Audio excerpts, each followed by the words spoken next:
subject I've been given to speak on, which is the whole question of crisis, rural crisis in Australia and the New World Order, is one that really needs 2 or 3 hours, but I promise to spare you that much tonight, and I hope to get you back before midnight. But something of the complexity of all this perhaps could be understood if I told you of a meeting that I had down in Victoria about 10 days ago when I was the guest speaker of the annual convention of the Farm Management Society down in Albury. And the subject I'd been asked to speak on was the New World Order, which created a lot of controversy.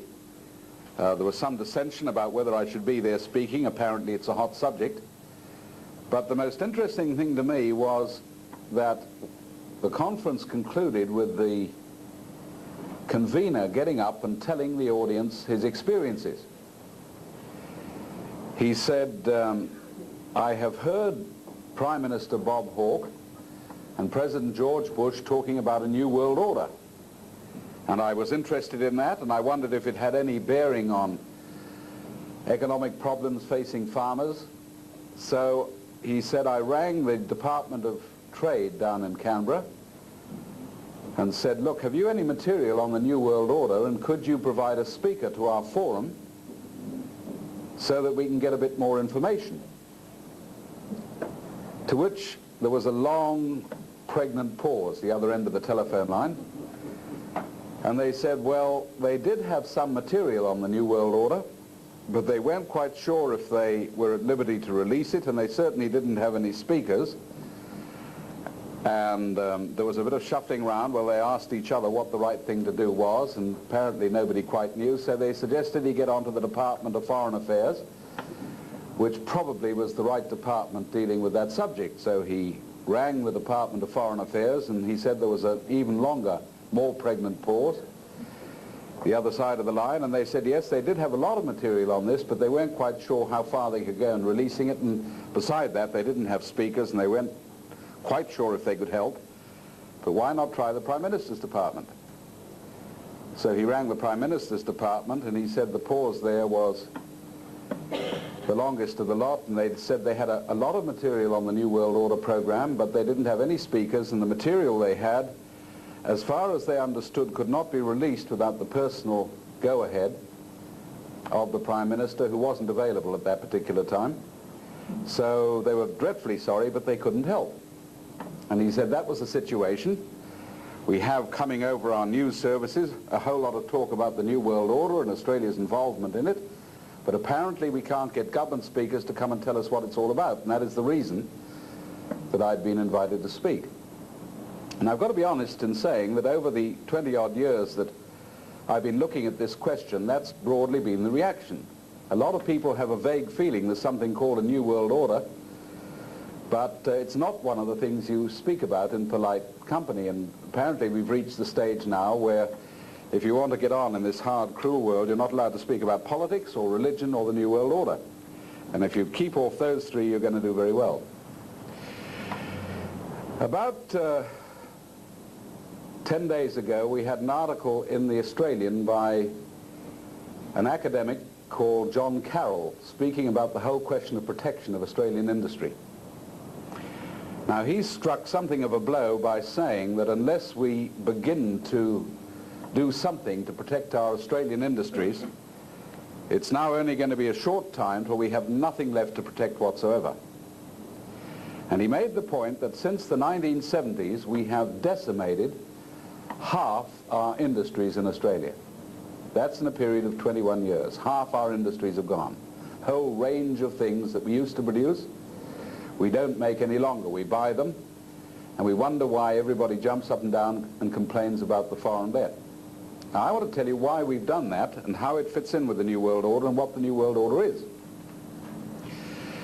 I never really came across the New World Order as a subject until I was lecturing in New Zealand in the fairly early part of the 70s, and I happened to be speaking in a little town called New Plymouth on the North Island.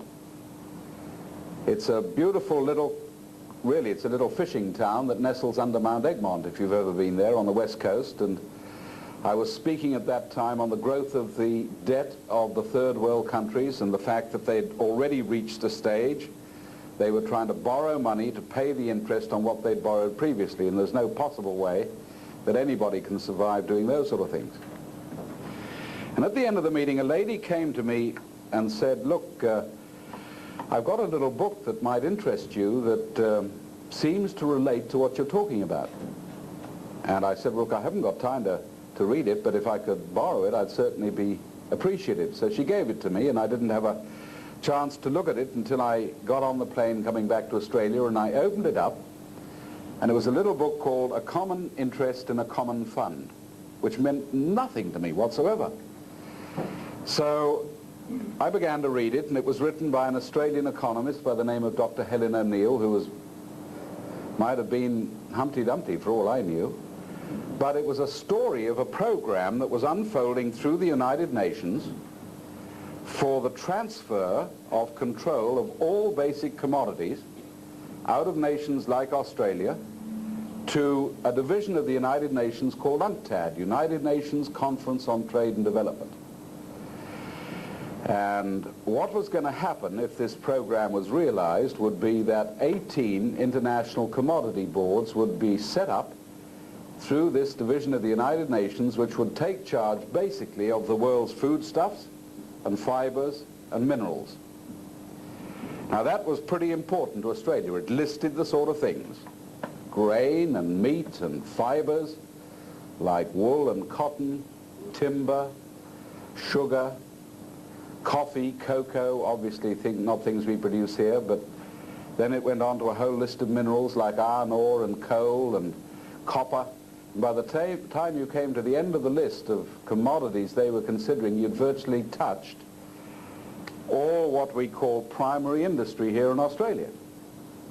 Now once they had established central control through the United Nations of these commodities, something called a common fund would be set up, which is where the title came from, which would be like a kitty which all nations would contribute into, and they would try and establish what is sometimes called supply management and reserve price schemes, and they would arrange deals between producers and consumers and all participating nations, which basically meant every nation in the world, because everybody, with the exception of one or two, were members of the United Nations, would be compulsorily required to take part in this thing. Now I thought to myself, if this thing is really a goer, I would have seen about it in, say, The Land, which is the main rural paper in Queensland, or in New South Wales, or the Queensland Country Life, or the Grain Growers, or whatever it happens to be, or perhaps some of the small business papers, because they would be discussing this. I mean, every issue is coming out on marketing schemes and how we attract exports, and if this was really on the drawing board, surely all their members would have been debating this thing hotly. I'd never seen a reference to it. So I thought to myself, it must be a dream that they've got coming up sometime in the future. But nevertheless, coming through this book, there was enough to suggest that a lot of preliminary discussions had already taken place to make me want to know more. And then also through the book came a thing called the New World Order. This commodity fund idea was part of the New World Order. So when I got off the plane in Sydney, instead of going home, I looked up the United Nations in the telephone book, and yes, they had a number, and I subsequently discovered they had one of the top real estate spots in Sydney, in Martin Place. So I went along there and found quite an imposing building and a big staff, mainly from the third world. Obviously they weren't helping the Australian employment situation, but nevertheless, all very efficient and sitting behind computers and looking very industrious and busy. And I said to the girl at the inquiry desk, look, I've come across this little book and it seems interesting to me, and I'd like to know how it fits into the United Nations and also what this thing called the New World Order is. Oh, she said, well, we've got stacks of material on that. That is basically the ongoing agenda of the United Nations. All the international discussions and the great conferences and the sessions and the assemblies are concerned with this unfolding world order program. So I said, well, can you give me some stuff that I can take away that I can understand it? Well, no, we don't have it available to take away, but we do have a reading room, and you can go in there, and we'll provide anything you want. So I said, well, would you bring me everything that I need to understand the full ramifications? Oh, she said, that's a fair bit of stuff. And I thought to myself, this is going to take 2 or 3 hours. And she came out with a trolley about twice the size of this table here beside me, loaded up with books and pamphlets and reports that came from anywhere you can think of. The International Monetary Fund and the World Bank and think tanks in America like the Brookings Institution and conferences of UNCTAD and conferences of UNIDO and UNICEF, and then more think tanks in Europe. And by the time you've gone through all this, I didn't spend 3 hours there, I spent 3 days. Coming back every morning and sitting down and making copious notes, and I didn't even know what I was really looking for. But gradually, as you went through all this stuff, out of it came quite a clear picture of a program that was already partially under discussion and being implemented, which was called the World Order Program. And it had a number of parts. The first part was a very big program called NEO, New International Economic Order, NIEO, that contained a number of agreements, ingredients, the first of which was that the International Monetary Fund and the World Bank, both of which are divisions of the United Nations, would be merged into a world central bank with all the powers that our Reserve Bank does here in Australia, capable of controlling all lending and investment and exchange rates and transfer of funds from one part of the world to the other and stock exchanges and the whole bit. Now that was a pretty big concept, a new world central bank that would take charge of all the world's lending and investment. And then it was argued that to facilitate this program, the main reserve currency that nations trade in at the moment, which is the American dollar, established at the Bretton Woods Conference towards the end of the war, would be gradually phased out and a new world money system would come in, which would replace the American dollar as the money that nations trade in. And there was a bit of a discussion about what it would be called. It would either be called special drawing rights, or one suggestion was Bank Corp, which was a name dreamed up by the man who'd actually been involved in setting up the International Monetary Fund, John Maynard Keynes, of the Keynesian economic system. And he'd also thought up this idea of world commodity control. Irrespective of what it was to be called, here was a world central bank issuing a new world money system which would replace national currencies, and it was a totally new ballgame. And the third part was this thing I'd already seen. International control of all the world's foodstuffs, fibers and minerals, and supply management and the pricing mechanism and the whole bit. It was a huge program.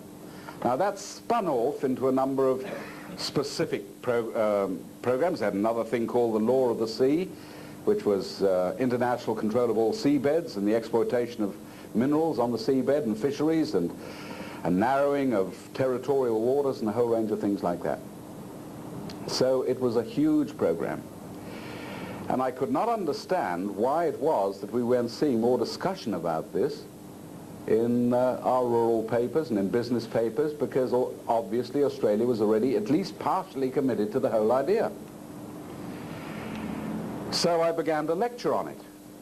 What I could understand of it and what I'd pieced together and documented, I lectured to farmers and business groups and anybody who was interested in hearing it, saying, do you know that Australia was already partially involved in this, and have we looked at the implications? And I found on the whole total incredulity. People found it very difficult to believe that such a thing was even possible.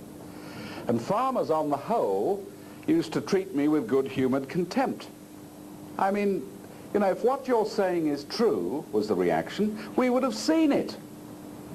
I mean, we're having conferences every other day on marketing and selling our stuff overseas, and, you know, we've got our own elected leaders running the farmers' federations, and they, you know, it was really sort of, you were trying to push. You couldn't even get people to look at the thing properly. And to show you how absurd it's got, the last time I was lecturing over in Western Australia, I was invited by one of their farming organizations, the Pastoralists and Graziers, to go and have a meeting with their executive, which I did in a very plush building in the middle of Perth, obviously spent with, or built with the subscriptions of hundreds and hundreds of pastoralists and graziers. And there they had this, well, it looked very like an ivory tower to me, and we went up a few floors, and we sat round a boardroom table and we had coffee, and they said to me, you know, when you used to come around about 10 years ago lecturing on this new international economic order, there was always a bit of a flurry, and people used to send us tapes in of what you'd said, and we'd sort of scratch our heads, and we'd get hold of the local member of parliament and say, you know, what's this new international economic order? And they'd write back saying, haven't a clue, probably something those nuts in the right wing are pushing round, and we sort of forgot about the whole thing. We thought it was just absurd. But now that Australia has ratified the program, and this was in 1989, we're getting the first documents from the United Nations on marketing in the future, and it's pretty frightening stuff. What do you think we ought to do about it?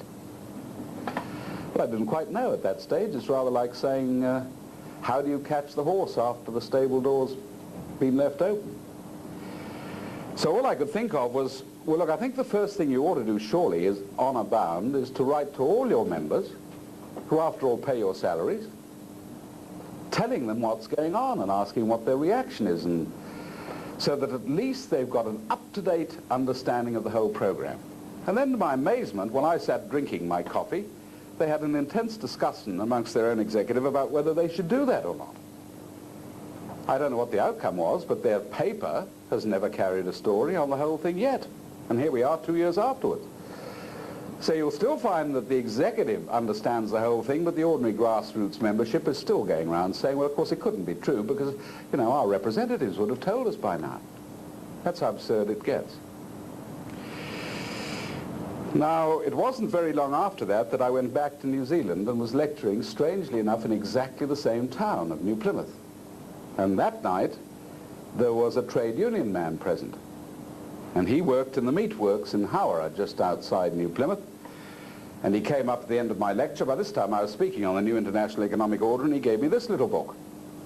And he said, we thought this was double Dutch, but apparently it is the program we're all to follow, and all our trade union branches have been given a copy of this, and we're supposed to be studying it. And he said, until you spoke this evening, I didn't know what to make of it. Would you like to have a look? So I grabbed it. And again, I didn't look till I was on the plane coming back to Australia, opened it up, and there was a little book, not printed in New Zealand or Australia or London or anywhere like that, but printed by the Novosti Press Agency publishing house in Moscow. And the gentleman who wrote this little book was called Ernest Dubminsky, who was one of their top economists in the Kremlin, and there's a little blurb about him and his photo at the back. But apparently he's not working in Moscow. He is part of a team of 400 Soviet officials working for the United Nations, all on the permanent payroll. He was in Geneva. And this little book is the official Soviet evaluation of the New World Order program.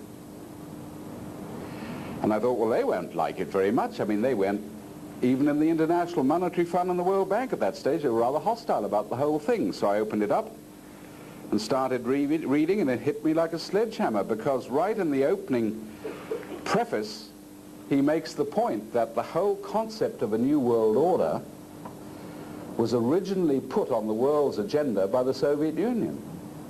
And it wasn't Mr. Gorbachev or Mr. Brezhnev or even Kosygin or Khrushchev, it was Lenin back in the 1920s who developed the concept of a new world order. And the book spells out the whole concept. If you can imagine a brilliant revolutionary putting together the most vicious revolution that seized power in the Soviet Union in 1917, and then devising a program, now not looking till the next election. You see, if you become a dictator, you don't have to worry about the next election any longer. You look ahead perhaps 50, 60, 70 years, and broadly he divided his future program into two parts. One was devoted to revolution, which was aimed basically at destabilizing the Western world, the great capitalist nations, the enemy. And that meant getting into every area you possibly could, into their colonies, doing something about breaking up their trade routes, endangering their raw materials and supplies, breaking up their markets, and then destabilizing their social structure, getting into their educational mechanisms and their universities, and even, believe it or not, into the churches. Because if you can inject new ideas right through, you can confuse people and bewilder people, and you can get the whole thing so destabilized that you can then move on to the later part of the program. And part two was, having destabilized the whole structure of the West, then we swing into place a new type of centralism, and this will be a world order program. And Lenin said we have to get the world to the point where all nations are directed by one central plan. That is how we're going to deliver in the final Soviet system. Now this was very, very important stuff. This was not some right-wing conservative out in the West talking. This was right from the horse's mouth. It was their own evaluation. It was just after this came out that we had the top Soviet in the United Nations, the Under-Secretary of State for Legal and Constitutional Affairs in the United Nations, by the name of Arkady Shevchenko, defected across to the Western world. And he said, you might as well face it, he said the United Nations is the biggest control mechanism and the biggest spy tower that the Soviet Union has anywhere else in the world. Nobody really wanted to listen to that. The only paper in Australia that really carried this story was the Australian. London Daily Telegraph did a lot of work on Arkady Shevchenko, who's just drifted down into complete obscurity. So this was big stuff, and I began to look deeper and deeper into the whole question. Now it just happened that before that had taken place, the Australian government started putting advertisements in the paper, asking for submissions to a Senate committee, the Senate Committee on Foreign Affairs and Defence, I think it was, on the implications for Australia of the new international economic order. So I collected all the stuff that I possibly could, put it into a submission, which was later reprinted as a booklet, and we're hoping to reprint it fairly soon again, and sent it in. I never even got an acknowledgement from the government that it had gone in. They finally produced their own summary, which is that, the new international economic order, implications for Australia, report from the Senate Standing Committee on Foreign Affairs and Defence. That came out in 1980. And I might tell you that it, although it's very, very non-committal, it does point some of the problems that we've got at the present time. Now, even more absurd was that while that Senate committee was sitting and taking that evidence, you could still find a lot of backbench members of Parliament who'd never heard of the new international economic order. And I had quite a confrontation in South Australia with a liberal backbencher who just said, look, the whole idea of a new international economic order is a figment in the mind of Jeremy Lee. This came out in the papers, even though the Senate committee was taking evidence on the wretched thing at the very time he was writing. And I thought, probably the only people who don't know what's going on in the world at the present time are members of Parliament, it seems to me. Now, what connection has that got with the crisis economically that we're going through? And the answer is it's got everything to do with it, because my own personal belief is that this crisis has been deliberately engineered for the purpose of delivering in this new international economic order. Can I try and illustrate this? Now, I've got to deal with just two parts, our farming industry and our manufacturing industry.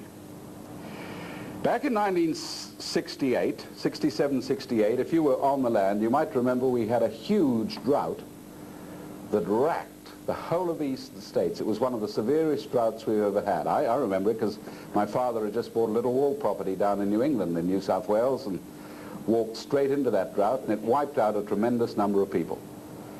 And there were protest meetings seeking desperately some sort of help. We had nearly 300,000 farmers in Australia at that time.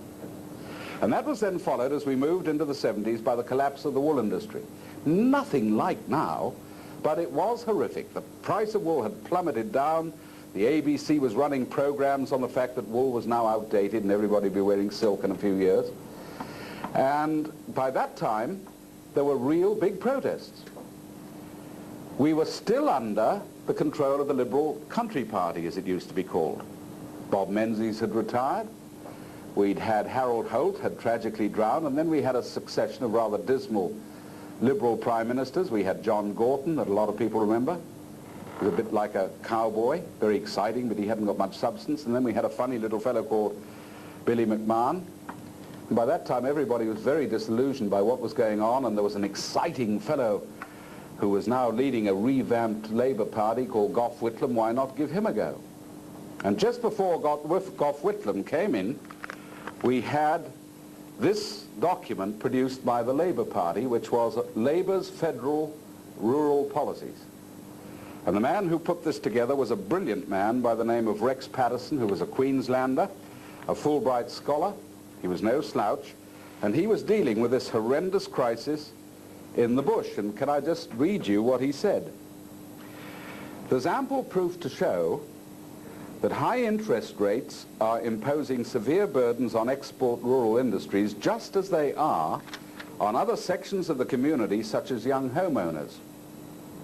A Labour government would investigate the overall application of interest rates as they affect primary production and productivity generally, with the objective of providing low and reasonable interest rates to those soundly based industries on which the economic health of the nation greatly depends.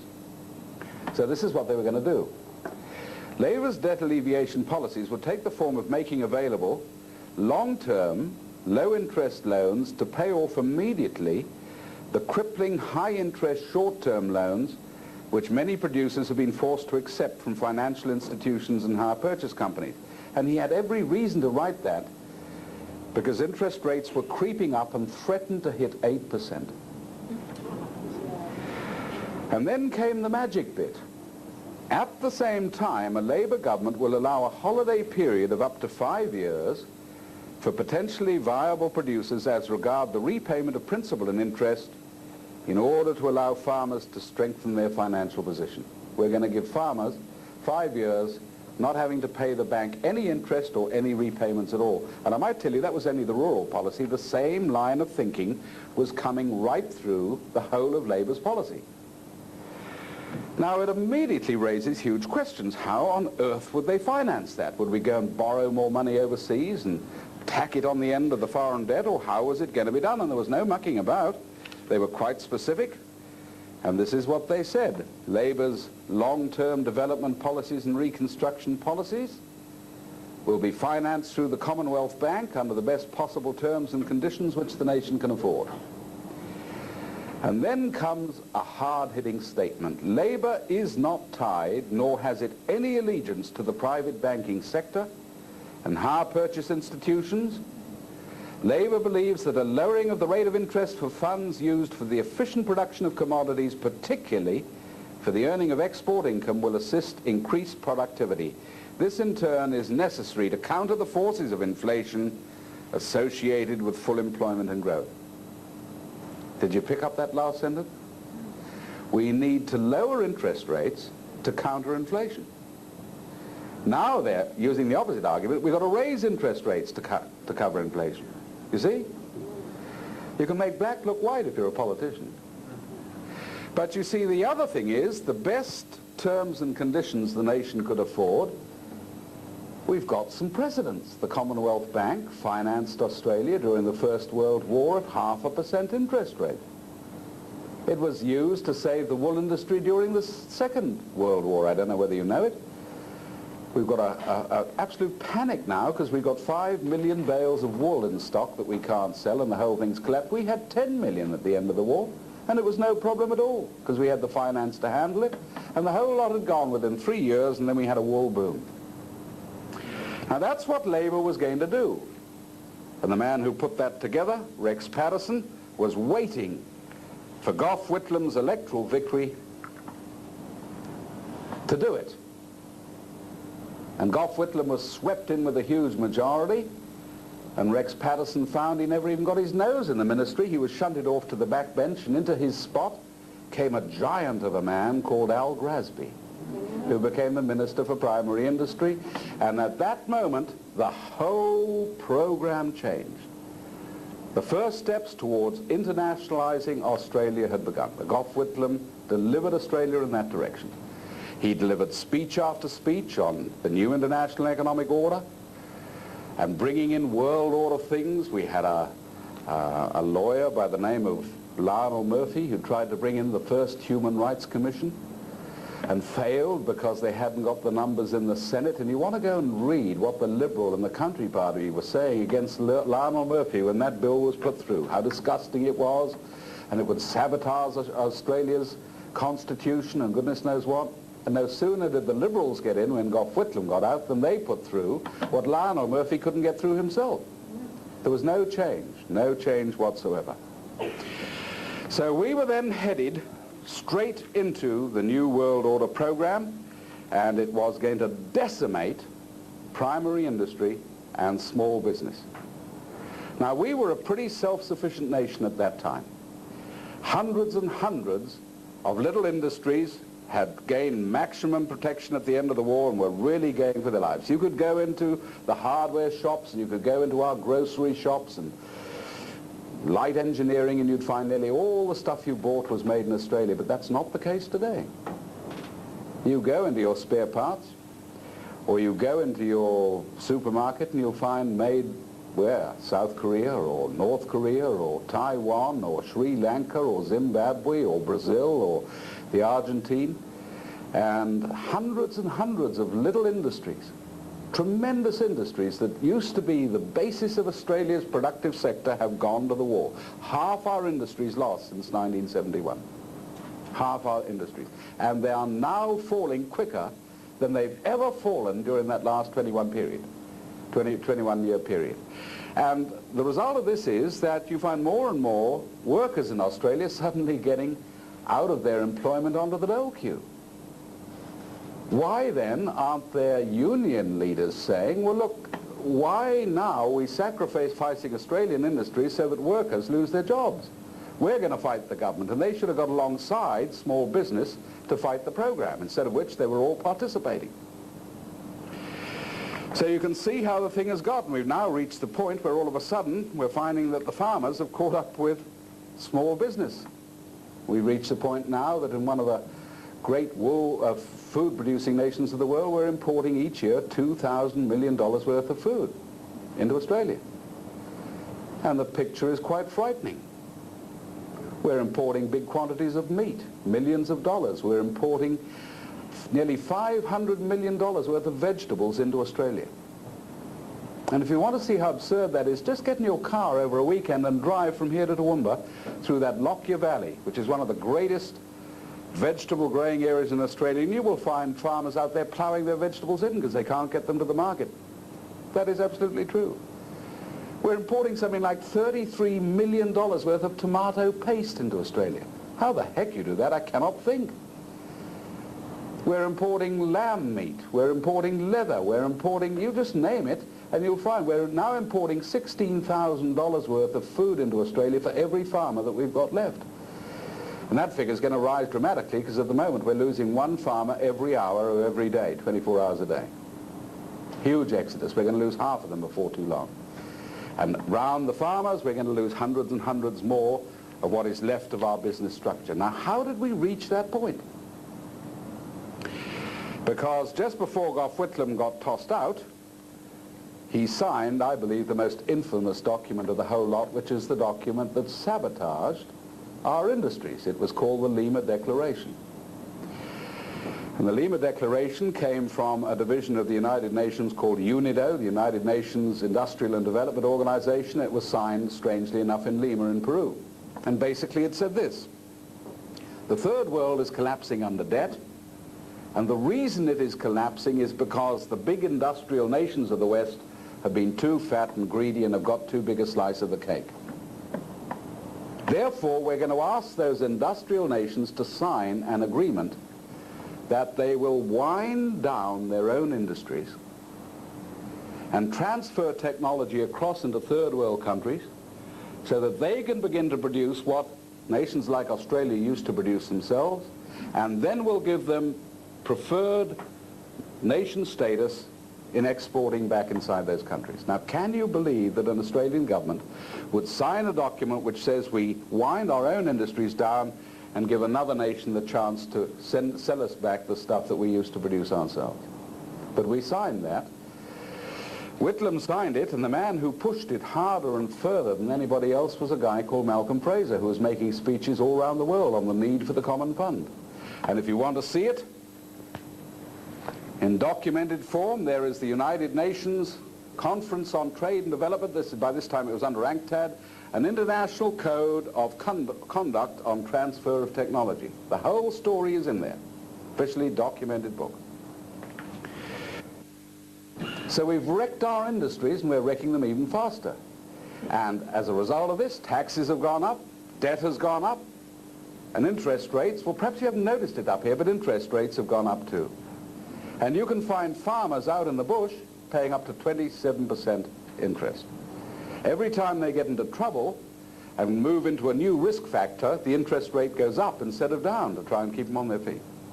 And the result is there's absolute chaos now in rural Australia, and we're going to see that hitting the cities with increasing violence over the next 6 to 8 to 12 months. Hundreds and hundreds of industries will go and jobs will disappear. Not because we can't produce, not because Australians are bludgers and can't compete with Southeast Asia, which is the story being spun at us the whole time, but simply because we have been deliberately put under penalties which make it impossible to survive however good you are, and then accused of being inefficient when you can't keep up. And that's how the game is played. And ultimately, at some point, they will say, well, the only way to solve that is to try and bring in this new world order. Now, how does that then tie in with the Gulf War? When we sent our mighty armed forces over to prop up George Bush in the Middle East, it produced two problems for Mr. Hawke. The first was that the peace movement got its act together and we began to see peace protests, which became quite big. The second thing was, much more serious for him, it split the Labour Party. And there was a big section in the Labour Party did not like the idea of simply wagging its tail every time the Americans whistled. And finally, at the very time he needed national unity to try and preserve some sort of impact overseas, Bob Hawke called together the Labour Party. The argument he used was not, we've got to beat Saddam Hussein, or we've got to defend oil, or this is a mighty blow for the little man, or anything like that. He simply said, do you not realize that this is part of the world order program? That's why we've all got to stick together. And the Labour left basically said, oh, we didn't realize that. All right, well then we'll back off. And finally it came out in a full page in the Australian, why Labour would go to war for the New World Order. That was the headline at the top. Why Labour would go to war for the New World Order. And it had the whole argument. I'd just like to read you the arguments of just one backbench Labour man, Dr. Andrew Theophanous. This is what he said in the House of Representatives. A new world order is emerging, as is shown by the unprecedented Resolution 678 of the United Nations Security Council. When a situation arises in which the United Nations has gained a tremendous boost in its power, in its authority, and is able to carry resolutions and concrete actions as a result of those resolutions, then people who describe themselves as leftist or socialist should not be concerned about it, but should welcome such developments, because the increase in the powers of the United Nations is a very significant development. It is something which the ALP has been committed to for many, many years, ever since the time of Dr. Evatt. And those of you that know anything about Dr. Evatt would know that he set the whole thing in motion through the Fabian Society and was in actual fact the first president of the United Nations. So that's the argument that Bob Hawke used. Now, what did Dr. Andrew Theophanous mean when he said this is part of our program? You've got to go and have a look at this document, which is the Australian Labour Party 1982 Platform and Rules, which came in just before Bob Hawke got into power. It was no longer the old traditional Labour Party of Ben Chifley and John Curtin and Arthur Calwell and some of the great Labour men of the past, who, whatever else you say, were certainly patriotic Australians. This was a totally revamped, changed Labour Party that was now involved in a world program. And so it started off virtually on page 1 with the things that had to be done for the New World Order. The flag must be changed. We've got to get rid of the monarchy and have a republic. It's written in there. We've got to eliminate barriers against world law, such as the Senate and the Constitution. And then you swing from there and it goes straight onto it. We are now totally committed to the New World Order as part of the program of the Socialist International, with which we are affiliated. And people say the Socialist International, never heard of it. Well, you should have done, because it's just had its World Conference down in Sydney, what, 2 weeks ago? Now, we're not talking about a little fly-by-night organization. We're talking about a huge movement that was started in 1864 by a gentleman called Karl Marx. He formed the first Socialist International.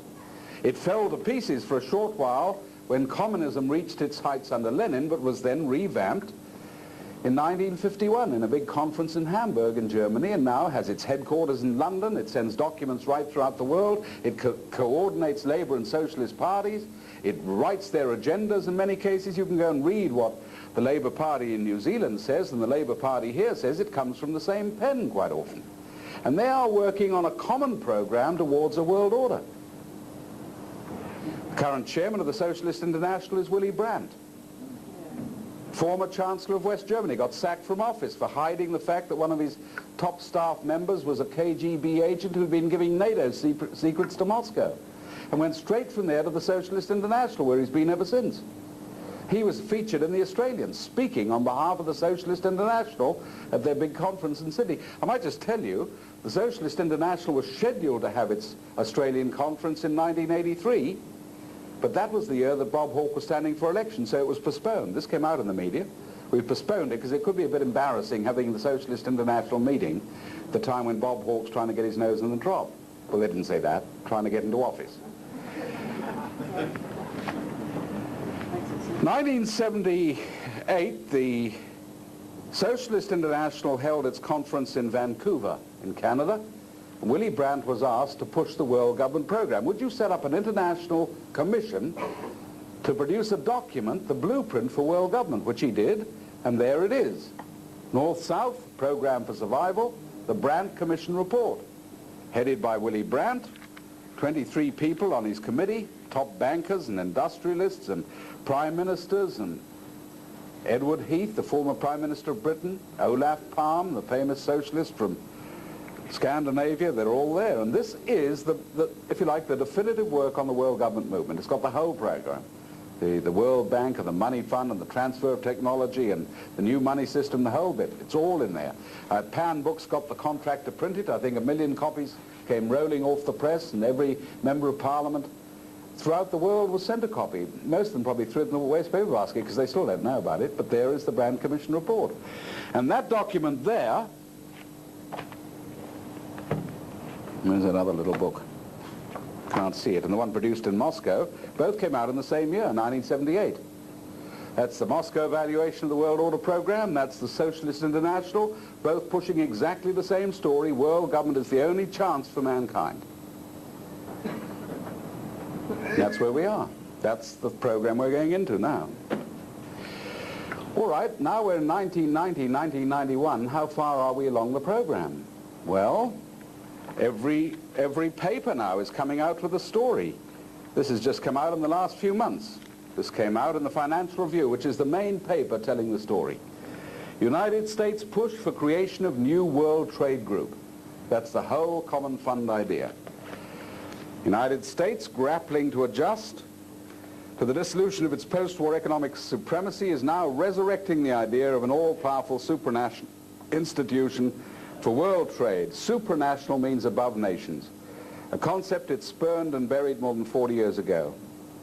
The idea was originally advocated by John Maynard Keynes at the Bretton Woods conferences. The United States rejected it then because it impinged on United States sovereignty.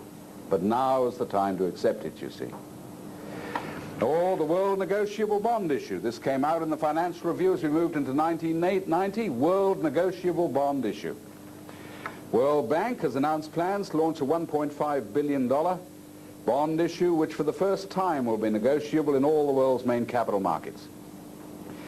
The issue will be tradable in the European, United States, and Japanese capital markets. The World Bank is the largest regular user of the international capital markets, and its planned global issue will blend issuing techniques in the Eurobond and the US markets. They've had two issues since that article came out. They were both snapped up. But you see, the argument is not new. It's written as though this is a brilliant new idea they've just thought of. You can go right back to this, towards a world central bank. This was a paper given by McChaney Martin at the Peer Jacobson letter. He was the first secretary, I think, of the International Monetary Fund. This was, I think, 1980. And he just bluntly says, we are going to issue and create out of nothing. He actually says this, the new world money system. We will have to have control. Yes, it is true that it impinges on the sovereignty of all nations, but that's the price they've got to pay for order. The whole thing's set out there. Pierre-Paul Schweitzer, a little earlier on, 1967, issued a statement in which he said, we're simply going to create out of nothing the new money that the world is going to need. Now, if they can do that through the International Monetary Fund, why can't we do it here in Australia for our own needs? And the answer is we can, and we have in the past. But we've now agreed implicitly that we won't do that because it might jeopardize the push towards world order. We've got a bunch in power who are now taking Australia in that direction, and they don't want anything that would slow up the movement towards world government. Or take another issue. You've recently seen advertisements in the press, you might have experienced it, where if you go along to your local bank now, you're supposed to produce ID cards and tax file numbers, even though whatever it is, even though you know the local bank manager perhaps, and you've been in there for the last 20 years, and you play bowls with him on Saturday afternoon and babysit his kids and all the rest of it. That's not good enough. How does he know that you are you?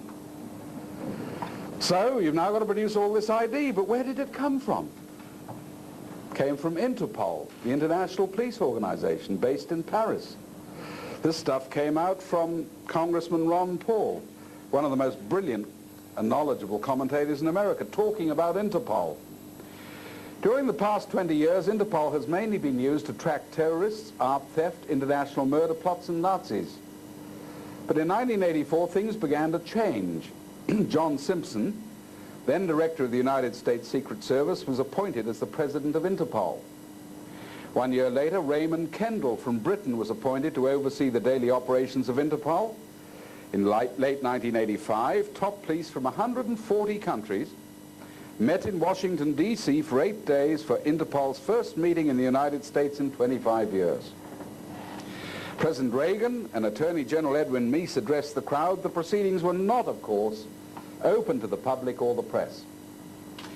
Since Interpol's activities are no longer confined to real criminals, with, quote, financial criminals and money launderers prime targets, and since the Federal Reserve defines financial crimes and money laundering as not filling out the right form at the bank when withdrawing our own honestly earned money, we should be concerned. Here are the goals of this new pact.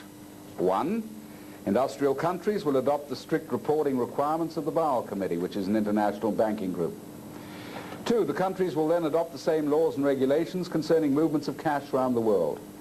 3, all banks, bankers' associations, and police within the trilateral countries will share information with every other bank enforcement agency. 4, regulators, bankers' associations, and law enforcement agencies will merge their enforcement techniques. 5, Interpol facilities will be used as the central clearinghouse to provide information on, quote, problem individuals or businesses within this network to facilitate their prosecution. And Paul's conclusion was, this means that your local banker will become a spy for this arrangement, exchanging information on you with every other country using the International Criminal Police Organization, which could include China and possibly the Soviet Union next year. Here you are, that's what's behind that one. Simple as that.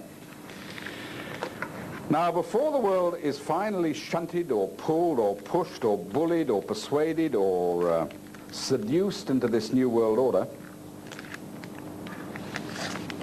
we're being regionalized into 3 major trading blocks.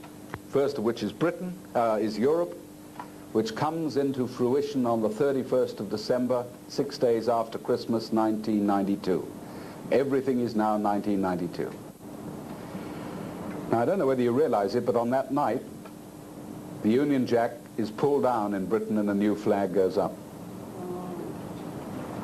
If you find that hard to believe, here is a special supplement produced by the Sunday Times in Britain that gives the whole story. Sunday Times magazine, you are a European, here is your official flag, this is how to draw it, 1992, are you ready? And there is a picture of the new flag that will fly over the whole of this centralized Europe. It's a navy blue flag with a gold circle. It looks rather like the United Nations flag, doesn't it? Curiously like the United Nations flag. We had one of the most eminent lawyers in Britain, Lord Denning, former Master of the Rolls, got up and said it's the end of our sovereignty, it's the end of our courts, it's the end of common law, it's the end of at least 1,500 years of our Westminster system. We will simply be a cipher taking orders from a centralized parliament in Brussels, and that's what it's all about. 1992. Now, the person who signed on behalf of Britain to go into that was Margaret Thatcher, who subsequently woke up to what had happened and began to dig her heels in as she realized the full ramifications of the Single European Act. She said, we agree to cooperate but not to lose our sovereignty. We certainly won't accept a Central European Bank of what is called EMU, the European Monetary System. And no sooner did she say that than the attack began. The whole media began to tear her to pieces, which is virtually controlled by two men in Britain, Rupert Murdoch and a gentleman called Mr. Robert Maxwell, which is his current name. His previous name was Mr. Koch. And ultimately it led to the end of Margaret Thatcher as the Prime Minister. The man to take Britain into Europe was waiting in the wings, ready to take over, Mr. Michael Heseltine, who just missed out by a fluke. And a little unknown guy called John Major became the Prime Minister, who was a Thatcher follower and is trying to play it by ear a little bit slower. He can't just stand in the light or he'll get knocked over, but at least he's trying to drag his feet. But Margaret Thatcher, interestingly, has now become the chairman of a group called the Bruges Group, which is a new association of politicians opposed to going into Europe, which is growing slowly the whole time. And they come from every party, Labour, Social Democrat, and also Conservatives. And they're getting more and more publicity. They can't knock her off the perch now because she's already done, and she's probably going to do more good there than as the Prime Minister. Rather interesting. And the opinion polls in Britain show a great hardening towards this idea. So much could happen between now and 1992. But, just after she signed the Single European Act, onto the world stage bounced a new figure by the name of Mikhail Gorbachev. He just came right out of the blue. Nobody had really ever heard of him. But he said a very interesting thing. Yes, I am a convinced Marxist-Leninist. Always have been, and I still am. But I'm a different one. I'm a nice one. Why? Because he wanted to bring the Soviet into this new world setup, and you can't do that while there's an Iron Curtain and a Berlin Wall, so he had to create the atmosphere in which the change was occurring. And he was faded through the world. The man who's bringing glasnost and perestroika went to America, got a ticker-tape welcome. They had Razor Gorbachev written up in every ladies' magazine.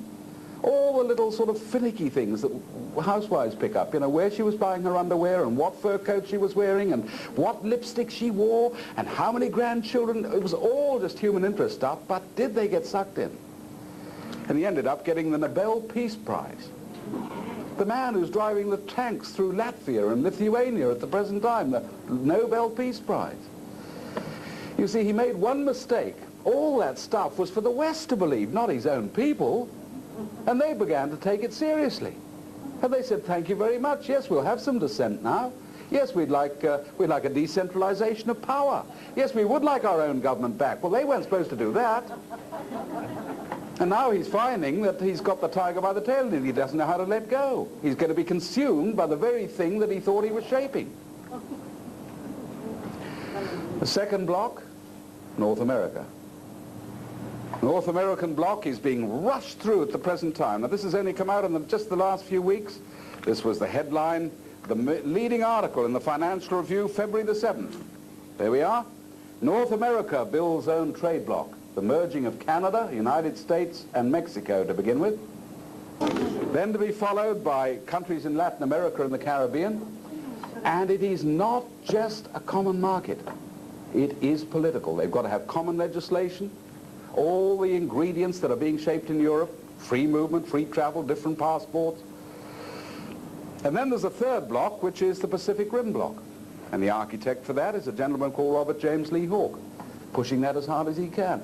And I want to tell you, it is a central political idea. The book, The Pacific Parliament, has already been written by Mike Moore, the former Prime Minister of New Zealand for a short while before he got hoofed out.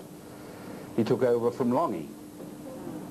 He has written the definitive work, the Pacific Parliament, it's called. And the idea is that you have a bloc now moving from the Soviet Union itself, that's the western part, right through China, including the two Koreas, including Taiwan, which is, of course, not supposed to be there at all, it's simply part of China. The whole of Indonesia, which we forget, is the biggest Mohammedan country in the world, bigger than anything in the Middle East. Bring in the Philippines, bring in New Guinea, bring in Vietnam and Laos and Cambodia, and tacked right onto the bottom of that is a little, well, it's not a little, it's a big island continent, inhabited by the sleepiest, dopiest, most materialistic, self-centered people in the world today. But the only thing that ever moves them is footy, or tinnies, or arguments about whether Powers is better than Forex, or the Melbourne Cup. And we are going to get hit so hard. We're just getting the first blow now. We ain't seen nothing. You know, we think that things are getting tough. Boy, what those people behind the Iron Curtain have gone through. I remember many of them, you know, Ukrainians and Latvians, they come up to you at meetings and they say, why can't the Australian people see what's happening? Do you know that we are training young people through our educational system that don't even know their own history? We've got 75% of young people in this country who've never even heard of the Constitution. How do they know what they can defend? They know all about everybody else's dream time, from the Eskimos to the Sioux of North America or something, but talk about their own history and their own heritage. And that's where we are at the present time. Sometime, I don't know when, I'm certainly no prophet, and I don't want to start trying to prophesy, but I would imagine between now and the end of the century, we are going to be brought to a point of no return. We haven't reached it yet. Which way does Australia go? Because you see, there's one vital question we've got to answer. If we go into this world government, even piecemeal, what happens to our Constitution?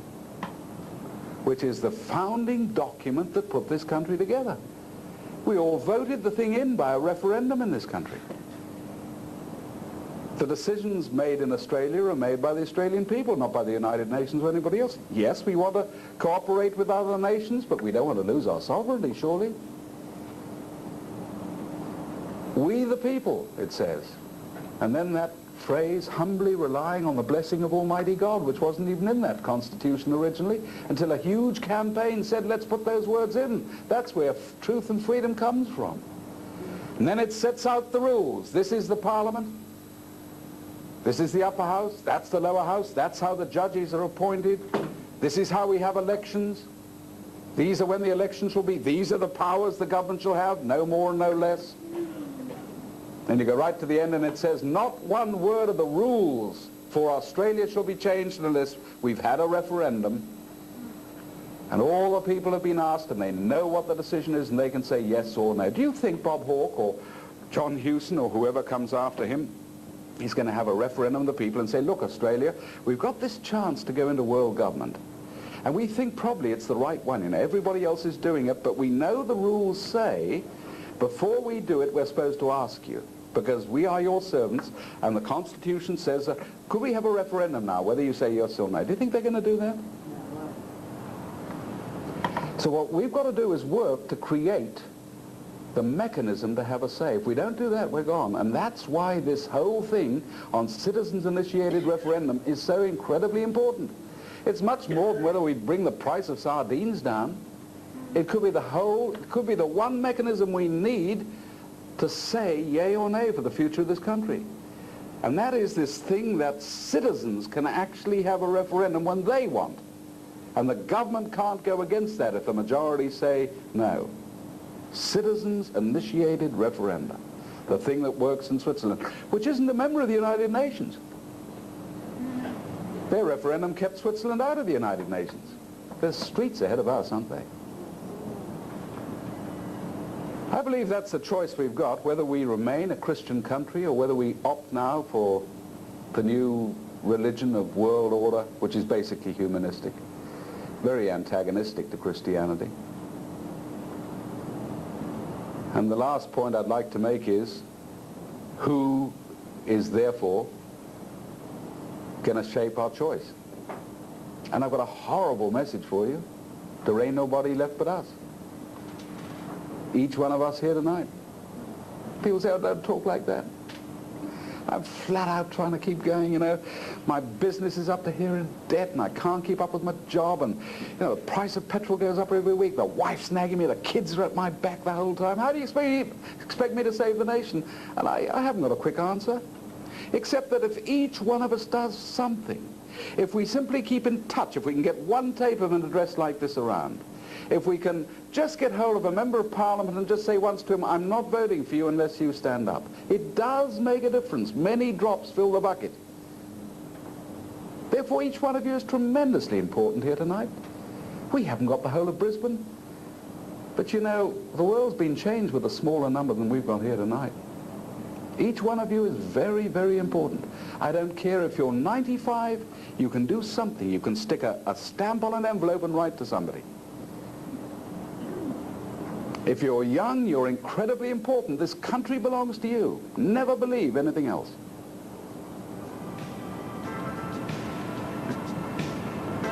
But we better get started because we haven't got too much time. Thank you very much.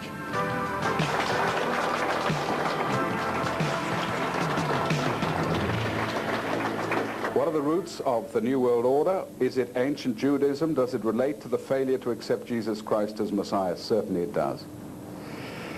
Because you see, the only time in history this idea has ever been put up was, you'll find in Scripture. The devil took Christ onto a high mountain in the wilderness, showed him all the kingdoms of the world in a moment of time. Latin America, whole of the Pacific, North America, Africa. And the temptation was, how would you like power over all that? Must have been fascinating. You could do anything you wanted. You would have everybody dressed the same. You had everybody jumping when you said jump, or standing on their heads when you said stand on their heads, everybody singing the same songs. You see, Christ wasn't interested in that at all. He was interested in each person as a unique creation. What happened inside that particular person? He was much more interested in people as such than he was in systems. It seems pretty fair to me to ask, if Christ rejected that concept of centralized world power, who do we trust to run the world? Who are we going to have as the first world president, mapping out all our freedom? Who do you think, what individual is going to deliver peace on earth, goodwill towards men? Mikhail Gorbachev? Or Malcolm Fraser? Or Gough Whitlam? Or Dame Edna Everage, perhaps? You know, it's horrific when you start talking like that. It is an attempt by man to play God. I really believe that. Where are the Christian churches in all of this? Where were they when Philip Adams on the Ray Martin show approximately 6 months ago stated that Australia was an agnostic nation? How did the Christian churches allow an agnostic prime minister, move an atheist into the office of Governor General as Queen's representative in Australia? After all, the Queen is defender of the faith. I couldn't agree more. I don't know how to answer that except to say that on the whole the churches have let the show down completely. Absolutely. Either driven off by getting sucked into this world government movement, and if you look at the stuff now coming through the Council of Churches, it's appalling. They've officially endorsed the new international economic order. They just had a big blow-up at the World Council of Churches conference in England. I don't know whether you saw that, because one woman was sexually assaulted by one of the priests. And they had to have a special movement at the council meeting to protect women from assault. The whole thing blew open in the press and everything. Finally, one Anglican who went across to a table where they were selling literature and found it full of pornography, and said he thought perhaps the time had come when they ought to rethink their position. boy, oh boy. And other churches, a lot of fundamental groups, I think, have got a strong faith, but they've somehow, through false prophecy, got the idea that, you know, we're in the end times, and all we've got to do is wait for the rapture, and we're going to get pulled out of this, and then there'll be a big bang, and that's going to solve it. Quite honestly, that is a terrible line. It's neutralized thousands and thousands of Christians, all of whom become Mohammedans. They're fatalistically waiting for the moment. They don't believe they've got to oppose evil or stand up and fight or suffer for their faith or anything else. That's the biggest problem I find amongst Christians. And I always get scared of addressing big Christian groups now because there's a queue at the end waiting down the aisle to give me a book on prophecy. I've got the biggest library of prophecy books in Australia, all of which tell me that, you know, it's not really much use fighting. It's all in the book of Daniel and Revelation. It's going to happen. And all we've got to do is wait for the end. They've got the end times. They were told in the Bible that they don't know the day or the hour, but they've pretty near got it. You know, it could be another 400 years. There was a movement in Britain in 1937 in the churches, well, it was a Christian movement, that was prophesying that Hitler was the Antichrist. And he had all the signs at that time. Huge military power sweeping across Europe, greatest thing the world had ever seen, and they were just bluntly saying, you can't resist it, we're in the end times. Now imagine if the people of Britain had listened to that. They'd never have built a Spitfire, never have gotten to battle, and they'd have believed they were defeated before it even started. Now how do we know this present line isn't the same thing? Just to neutralize us all and keep us quiet. The church ought to be right in there, standing for truth, instead of which it's sort of around waiting for the rapture. Is there any hope of a modern type Tower of Babel solution? Well, if the question is, are we moving into a period of anarchy, perhaps that is what's going to happen. I think it's little communities, little groups who are going to provide the blueprint for the way things move forward in the future. That's why, you know, people think they're going to survive this thing on their own. They're kidding themselves. I've met people who think I'm going to buy 5 acres, I'm going to build a big pit, get all the baked beans ready for Armageddon, I'm going to have a gun there ready, and somehow I'm going to see this thing through. You're kidding yourself. The thing, I mean, I met a guy in Victoria who'd got the whole thing mapped out. He even had water filters, and he worked out what happened if the nuclear bomb dropped, and he was just shot down with one question. There you are in your little bunker, and a lady walks up the road with a starving baby, and she asks for help. Do you shoot her or feed the baby?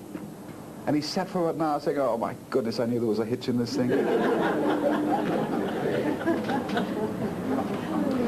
It is associations of people who can support each other and help each other.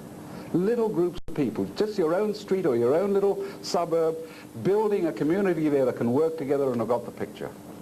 That is, you know, love is the opposite of hate. Love is the opposite of fear. And love, in a sense, is concern one for another. That's where we've got to start. Are you faithful to the present Australian national flag? Well, I'd like to think I am, yes. Incidentally, I think we have available still a video on the history of the Australian flag done by Rupert Goodman, all illustrated. It's got so much, it goes for an hour just on the flag. Stuff that people have never heard of before. Even how it represents the Aboriginal people. You know, there's a whole lot of the Dreamtime built into the Australian flag. You mightn't believe it. You want to go and see that video by Rupert Goodman. And I'm quite sure you can probably still get it through the bookshop. What connection was there in the Gulf War with the New World Order? The reason that the Gulf War was significant was that this was the first time we had a world police force operating, which is a definite part of the package. And instead of being, although obviously it was America, the official flag flying over that effort was the United Nations. Although they were sort of hanging in the background protesting, they weren't getting consulted. It was a bit of a farce, really. But you see, part of the package of the New World Order is that you have total disarmament amongst nations and then set up a supreme United Nations military force which can police all divisions. And here was the first time we had the United Nations flag flying over the battlefield, although it did happen in Korea, unofficially, but there we are. Who will benefit from a new world order? To which I will say nobody will benefit. Nobody will benefit. But those who are pushing it believe that if you got an elite in a position where they could shape the world, you could genuinely produce peace for everybody.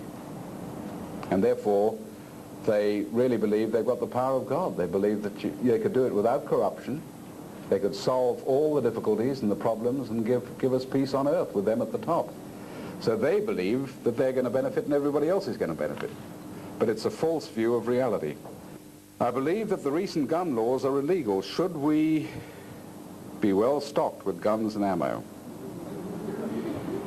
I think there's a place for that.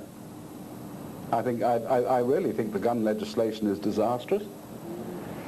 I would like to see a situation like Switzerland where every young man is given a gun and is required to do military training, and then he keeps his gun at home, and they have less violent crime than anywhere else. My question is that you give a short example of a letter so that those who wish to write will do so effectively to their MP. Also, the person in charge is God, so pray in faith that he will save Australia. I'm right with that, I agree with that. But let us not believe that if we just sit praying that that's going to solve it. We've got to pray and act together. In other words, you've got to pray as you act for this nation. There's a lot of people thinking that prayer and nothing else is all that's needed. I don't believe that. A sample letter, I think just a polite letter saying, dear member, I think my own opinion is at the moment, don't worry about the Labour Party. It's beyond saving. I think it is committed. At least it's got the courage to be open what it believes. It's said what it's going to do. It is committed to world government. Why are they going to change? I saw somebody go up and speak to Gareth Evans once and said, look, Senator Evans, are you for world government? He said, sure I am. It's in our policy. I've always believed in that. Well, whatever else you say about him, at least he's open and he says it. What I hate are the parties that have in their objectives, we stand for Australian sovereignty, and then are going along with it when they're in. Now, at the moment, the Liberals and the National Party, what's left of them, believe they're going to get into office at the next election without making any promises at all. Labour's making such a mess of it, they're just going to walk in, and basically the word has got out, don't commit yourself. And I think somehow we've got to shake that. We've got to shake them until they say, we just say to them, please understand, I'm not going to vote for you at the next election until you answer some basic questions. I would like to support you, but I feel I cannot at the present time. Questions are, do you stand for the New World Order, or do you stand for Australia's sovereignty? There's a good one. And then go on from there. If I think that you will really stand for this country, I will consider voting for you, but please don't count on my vote yet, because at the moment you're not standing up strongly enough. That's the, just sort of thinking off the top of my head, the sort of letter that is going to make a bit of a dent. You say the children are our future. How can we assure that our children are taught the proper values you talk of? Oh boy, that's a hard question, isn't it? All I can say at the moment is you've got to teach them as much as you can at home. Don't ram it down their throats, but at least give them our heritage. We've tried to do a bit on that. We've got a very good video on 3 papers now, our flag, our crown, and the Constitution. If you don't do anything else, it's very well done. It's beautifully illustrated with pictures, so that I've shown that in schools, and the kids have said it's just marvelous. And I think we showed it here one night many years ago. We had 2 Republicans came that night, and both came up afterwards and said they could, for the first time, saw the value of the monarchy in the flag. They'd never seen it before, never been explained. So that's a start. But it needs much more than that, but that's a good start. What is the position of Africa and India? Africa, north of South Africa, is virtually a write-off. And I believe the factor there is AIDS. The decimation of the AIDS question in Africa is so great now that I don't know what's going to happen. From Zimbabwe through Zambia, Uganda, their populations are going to be decimated by the end of this century. I think, thirds of the population. I met a guy who'd just been through Zambia the other day. He said there are no middle-aged people at all. Only small children and very, very old people. That's all that is left. Village after village after village after village.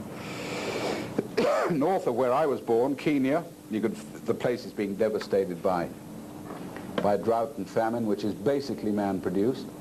South Africa has been sucked into the New World Order program. I don't know where they're going to fit in, but the de Klerk government is committed to this, mainly through their press, which is Oppenheimer-controlled. India, I can't honestly say. I should think that India, I don't know what will happen in India, except more and more civil war, I think, and that basically is religious there, between Mohammedan and Hindu. and is now threatening to explode. There are a number of countries, I don't know which block they will be pushed into or where they will fit. The original plan I saw for regionalizing the world came from the Club of Rome, and they envisaged 10 regions. They actually used to publish maps of 10 regions, and each nation was numbered and you knew where it was going to fit in. But this 3-block idea, which basically is a trilateral commission from David Rockefeller, is unresolved. It's broadly 3 groupings, 1 European, 1 headed by Japan, and 1 headed by America. And where the little ragtails and bob ends fit in, I'm just not sure yet. No doubt we'll be told as we go along. But we better get started, because we haven't got too much time. Thank you very much.